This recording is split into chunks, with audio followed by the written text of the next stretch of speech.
सुप्रभात बेटा, आप सब कैसे हो? बोर्ड की तैयारी अच्छे से कर रहे हो कि नहीं कर रहे हो तो करो, अच्छे से पढ़ो बेटा।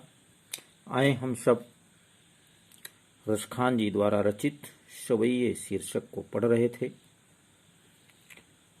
इसके 4 पद पढ़ लिए थे।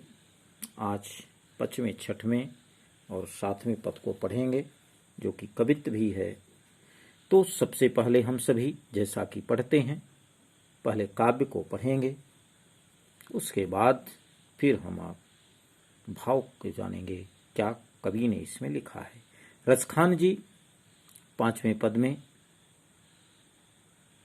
सखियों के जो गोपिकाएं हैं उनके विरह का, उनके तपन का, उनके दुख का वर्णन करते हुए लिखा है कि गोपिकाएं कहती हैं, कान्हो भये बस बांसुरी के, अब कौन सखी हम को चई हैं, निश द्योष रहे संग साथ लगी, यह सो तीन तापन क्यों सही है, जिन मोहि लियो मन मोहन को, रस खानी सदा हम को दई हैं, मिलिया वो सबे सखी भागी चलें, अब तो ब्रज में बसुरी रही हैं। प्रस्तुत काव्यांश में कवि ने गोपिकाओं के माध्यम से एक भक्त का परमात्मा के प्रति दुख भाव का, अपने वियोग श्रृंगार का वर्णन करते हुए लिखा है कि प्रस्तुत प्रसंग देखिए। प्रस्तुत काव्यांश में रसखान कवि जी गोपिकाओं के माध्यम से भक्त के विरह का, भक्त के परमात्मा के प्रति विरह दशा का वर्णन करते हुए लिखा है कि सखियां कहती हैं कि हे सखी, कान्ह भये बस बांसुरी के। कहाँ कान्ह माने श्री कृष्ण, भय माने हो गए हैं, बस माने उसके अधीन, बांसुरी के माने उस बांसुरी के। कहा कि उस वंशी के अधीन हो गए हैं। कौन? भगवान श्री कृष्ण। हे सखी, अब तो श्री कृष्ण, अब तो यह जो श्याम है, जो गोपाल है, कहा कि वह तो बांसुरी के अधीन हो गया है, उसके बस में हो गया है। हे सखी, अब कौन हमको चाहिए? अब हम लोगों को चाहने वाला, अब हम लोगों को स्नेह करने वाला कौन है? अर्थात हम लोगों को चाहने वाला कोई नहीं है। इसलिए हे सखी, अब हम लोगों को यहां से चलना चाहिए, ऐसा वह अंतिम लाइन में व्यक्त करती है। आगे क्या कहती है?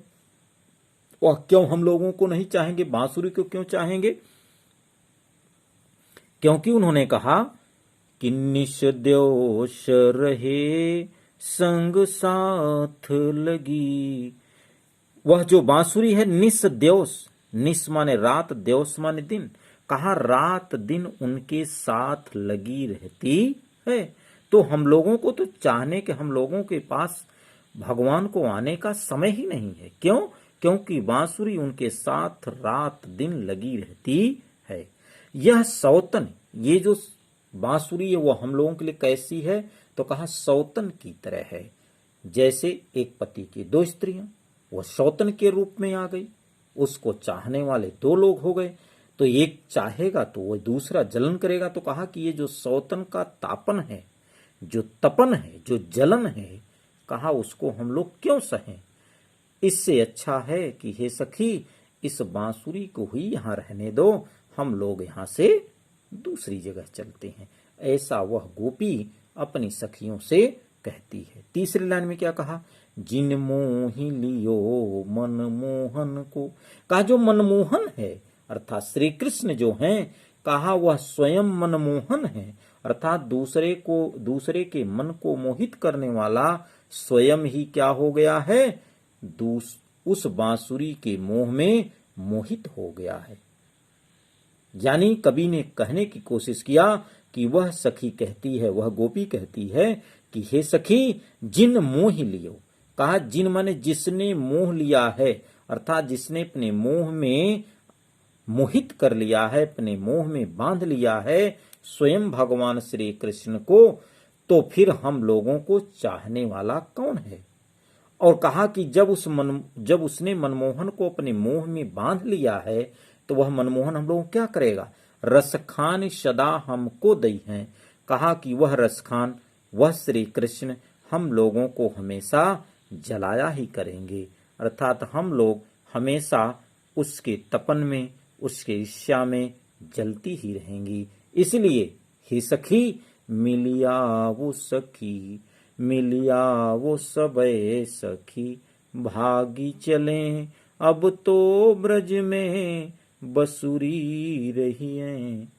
कहा कि हे सखी, आओ अब हम सब मिल करके यहां से भाग चलें, क्योंकि अब तो ब्रज में कौन रहेगा, सिर्फ बांसुरी रहेगी, सिर्फ बंसी रहेगी और कोई नहीं रहेगा। यानी कवि ने यहां पर एक सौतन भाव को, एक सांसारिक मोहमाया को कवि ने कितने बढ़िया ढंग से व्याख्यायित कर दिया कि एक जो सौतन का भाव है, एक जो ईर्ष्या का भाव है, कहा कि वह बड़ा अद्भुत होता है, जिसे कोई सहना नहीं चाहता है, जैसा कि यहाँ गोपिकाओं का भी भाव कवि ने व्याख्यायित किया है।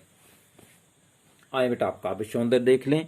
तो प्रस्तुत काव्यांश में जो रस है वह श्रृंगार रस है, और जो छंद है वह सवैया है, क्योंकि बेटा मैं 2 बात बताया था शुरू में कि छंद सवैया है पूरे पदों में, और जो भाषा है वह ब्रज है। अब अलंकार की बारी आती है, तो यहां पर अनुप्रास है अलंकार में,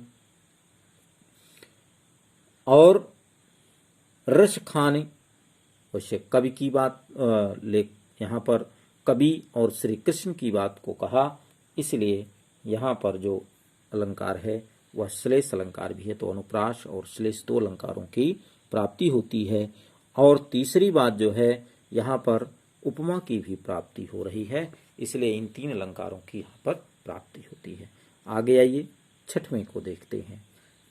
कवि ने 6वें पद में क्या कहा कि अब वो सभी सखियां आपस में बात करके भाग चलने की कोशिश करते हैं, लेकिन भागने की बात तो हो जाती है, लेकिन उनमें से एक बुद्धिमान सखी ने कहा कि हम सब यहाँ से चले तो चलेंगे, लेकिन अभी तो मान लो कि एक ईर्ष्या भाव से या सौतन के भाव से हम लोग दुख सहते हुए उस श्याम श्री कृष्ण का दर्शन तो पा ही जाते हैं। भले वो हम लोगों से न बोले, बातचीत न करे, हम लोगों के साथ न रहे, लेकिन कम से कम उसका दर्शन तो हो जाता है। लेकिन जब यहां से भाग चलेंगे तो उसका दर्शन कैसे होगा। तो उनमें से एक सखी को वह सखी कहती है कि ऐसा करो बहना कि आप उस श्री कृष्ण के रूप को धारण कर लो, तो हम लोगों का दर्शन भी हो जाएगा, और ये जो सौतन का भाव है इस कष्ट से भी हम लोग मुक्त हो जाएंगे। तब वह सखी क्या कहती है, जिसको उन सभी सखियों ने श्री कृष्ण के रूप को धारण करने के लिए कहा, वह सखी उन सभी सखियों को क्या कह करके जवाब देती है, इसको सुनिए। वह कहती है, मोर पखा सिर ऊपर राखी हूं, गुंज की माल घरे पहिरोंगी, ओढ़ी पीताम्बर लह लकुटी, बन गोधन ग्वारन संग फिरोंगी, भाव तो वो ही मेरो रस खानी, भाव तो वो ही मेरो रस खानी, सो तेरे कहे सब स्वांग करोंगी, या मुरली या मुरली मुरलीधर की, अधरान धरी अधरान धरोंगी, या मुरली मुरलीधर की, अधरान धरी अधरान धरूंगी। क्या महत्वपूर्ण विषय को कह दिया यहाँ पर कवि ने। उस सखी के माध्यम से वह सखी अपनी सखियों को, अपनी गोपिकाओं को, अपनी प्रिय सखियों को संबोधित करते हुए कहती है कि हे सखी, मैं श्री कृष्ण तो बन जाऊंगी, श्री कृष्ण के रूप को धारण कर लूंगी, लेकिन मेरी कुछ शर्त है। क्या है? उस बात को कहा उन्होंने, मोर पखा सिर ऊपर राख्यो। मोर पखा माने मोर पंख को। भगवान श्री कृष्ण अपने मुकुट में किसके पंख को धारण करते हैं? मोर के पंख को। तो यहाँ पर वह सखी कहती है कि हे सखियों, मैं अपने सिर पर मोर पंख को भी धारण कर लूंगी। गुंज की माल गरे, गरे माने गले में, गले में मैं क्या पहन लूंगी? गुंज की माल। जिस गुंज की माल को वह पहनते हैं, कहा उस गुंजा की माल को हम माला को धारण कर लेंगे। तीसरी बात क्या कहा उसने? कहा ओढ़ पीतंबर। पीतंबर माने पीले वस्त्र को। कहा जैसे वह पीले वस्त्र को धारण करते हैं, कहा उसी तरह से मैं पीले वस्त्र को भी ओढ़ लूंगी, धारण कर लूंगी। लय लकुटी, और डंडा लेकर के, लकुटी माने लाठी, डंडा लेकर के, लाठी लेकर के क्या करूंगी? कहा वन में गोधन, गोधन माने ब्रजगीत। कहा कि वन में जाकर के ब्रजगीत गा करके ग्वाल बालों के संग, ग्वारन संग फिरूंगी, अर्थात जो ग्वाल बाल हैं उनके साथ भी घूमूंगी। यानी ये 3 कार्य मैं करूंगी। क्या क्या? मोर पंख को अपने सिर पर धारण कर लूंगी, गुंज की जो माला है उसको अपने गले में पहन लूंगी, पीले वस्त्र को धारण कर लूंगी, और लाठी लेकर के वन में जाकर के ब्रज गीत गा करके ग्वाल बालों के संग घूम भी लूंगी, उनके साथ गायों को भी चरा लूंगी। काहे सखी, भाव तो वही मेरो रस खानी। भाव तो माने अच्छा लगना। कहा कि मेरे रसखान को, मेरे स्वामी को, मेरे परमात्मा को जो अच्छा लगता है, भाव तो माने अच्छा लगना, जो भी चीजें अच्छी लगती हैं सो तेरे कहे। कहा वह तुम्हारे कहने के अनुसार सब स्वांग करूंगी। स्वांग माने श्रृंगार।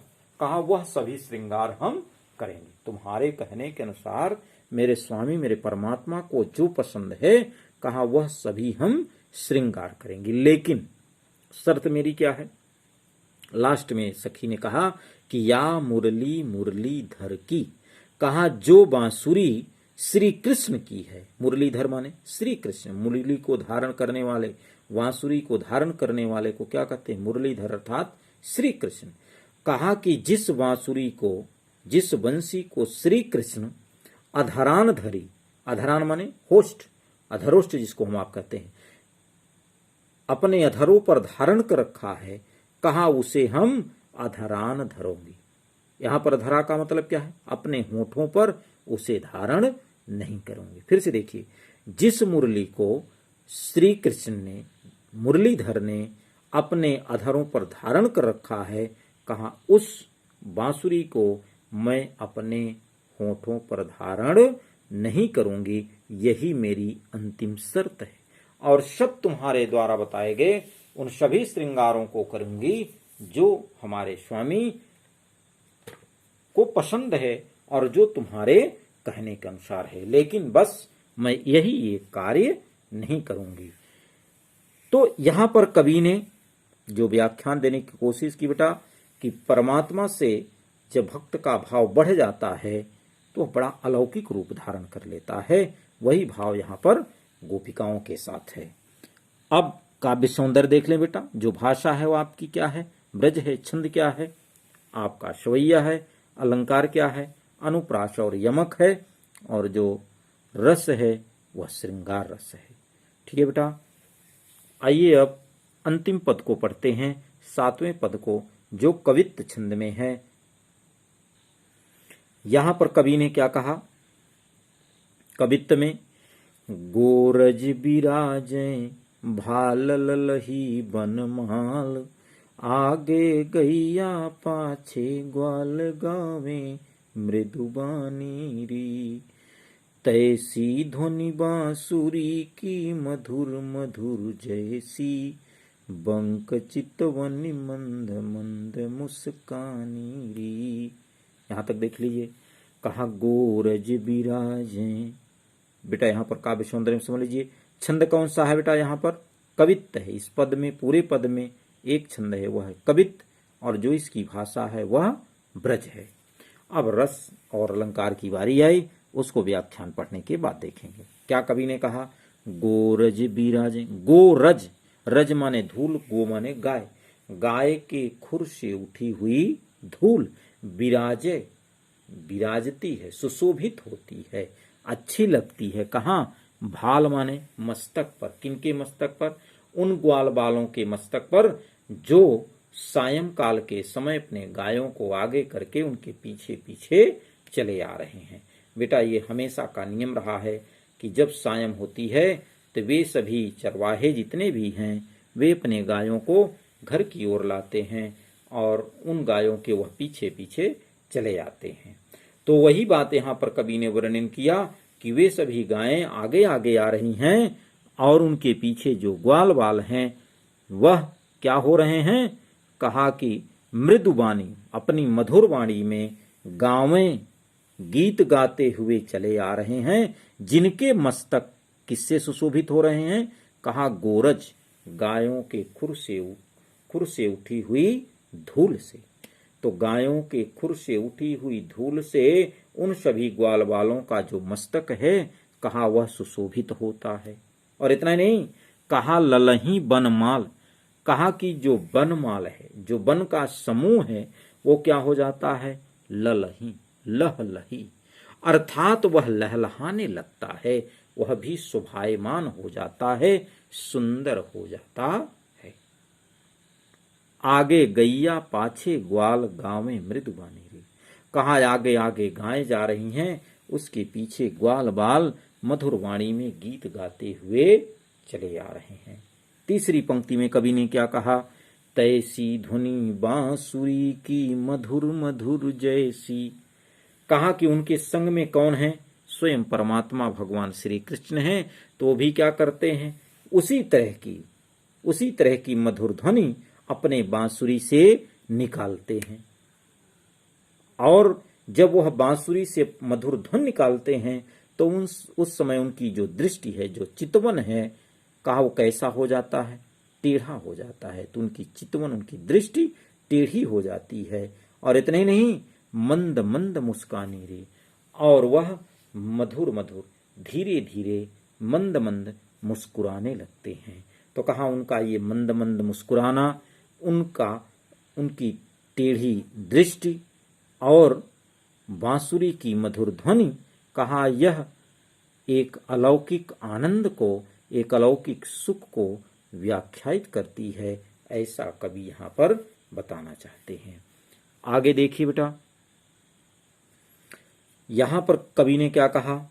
कदम बिटप के निकट तटनी के तट, अटा चढ़ी चाही पीत फट पहरानी री, रस बरसावे तन तपनी बुझावे नैन, प्राण निरिझावे वह आवे रस खानी री।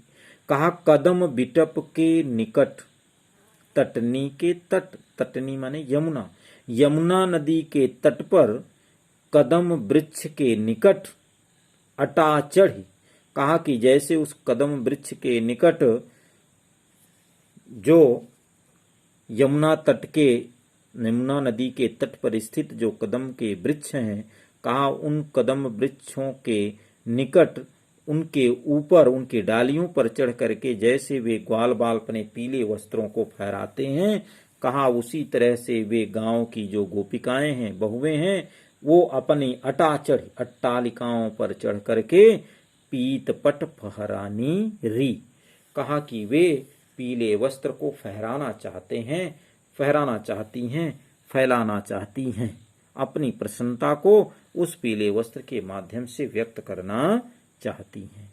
और इतना ही नहीं, रस बरसावें, कहा मानो अपने प्रेम के रस की वर्षा करती हैं। जब ये ग्वाल बाल अपने घर को लौटते हैं श्री कृष्ण के साथ, गायों के साथ, तो उन सभी के मन में एक अलौकिक आनंद की अनुभूति होती है। इसलिए वे प्रेम रूपी प्रेम रस की वर्षा करती हैं, और जिसके द्वारा वह तन माने शरीर, तपन माने तपती हुई शरीर को क्या करती हैं?